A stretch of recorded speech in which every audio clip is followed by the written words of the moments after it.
welcome to an Everyday Canines video. In this episode of the series on the Kennel Club Good Citizen Dog Scheme Silver level, we're looking at exercise 4, which is a 2-minute stay.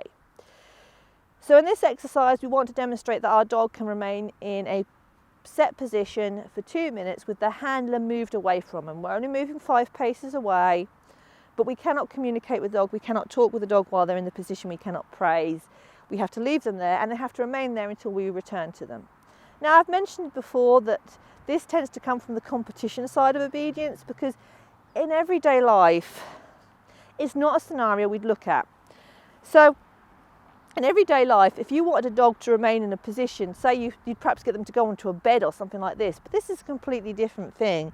This is a very formal manoeuvre, and it's not something you'd use in a pet dog life, because you're not going to be going to a shop and leaving them outside off lead for 2 minutes, because you shouldn't be doing that, because that is how dogs get stolen, and also it's how problems can happen. The dog could be attacked by another dog. There's all sorts of things that could happen to a dog when you leave them unattended like that, so we wouldn't do that.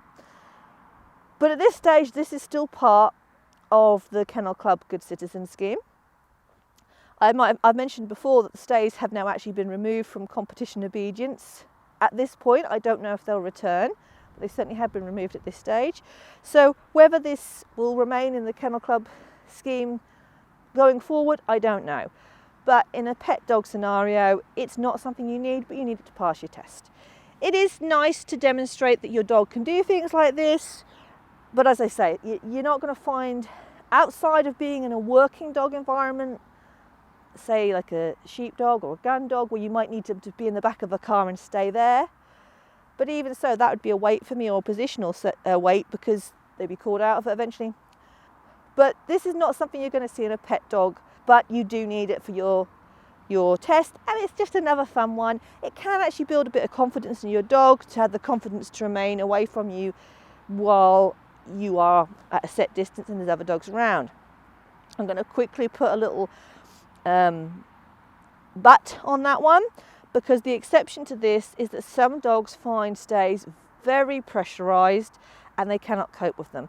My little working cocker Sparrow has the most amazing steadiness and stays. I set her up in a stay and she really holds that position, but I can see that it's a traumatic experience for her. She does suffer from separation anxiety. She gets very stressed being put in those positions around other dogs, and it causes her stress. And why would I do that for the sake of a test or even a competition? I won't. So that's why we stopped doing competition obedience, and it's also why we've never passed our gold, because the gold you have to do an out-of-sight stay, and she could not cope with that. It could put her in a complete meltdown, and I wasn't going to push her for the sake of that exercise, because I knew that was something that she couldn't cope with, and there was no point. Merlin's a different kettle of fish, aren't you? He doesn't worry. He's nearly 11, and he's quite happy to just lay down and go, yeah, you do this. Right, let's demonstrate this now. Hey, Mr. Merlans, here we come. Okay, so we're going to set the dog up in a position of our choice. I think we're going to set you up in a, actually you need to be on this side of me, my man, which is the formal obedience way, but I'm going to set you up in a down. This is done on lead, so you drop the lead down unless told otherwise by the instructor. Down.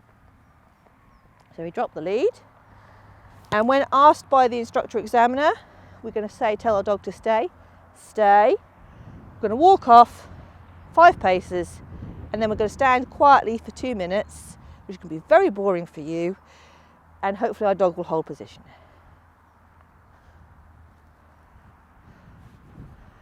So I'm standing now. Why am I standing this way instead of front on to my dog? This helps my dog understand the difference between a stay and a recall. If I stand front on to my dog, that means I'm going to recall them. So I'm facing my dog, at some point I'm going to recall them.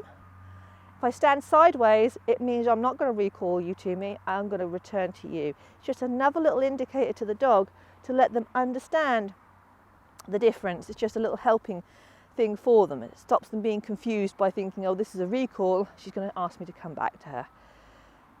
So that's just a little thing to bear in mind. It's just one of those subtle things that can help a dog out. And there are other things, like if I do an emergency stop, I actually stand in a different way as well, just to assist the dog.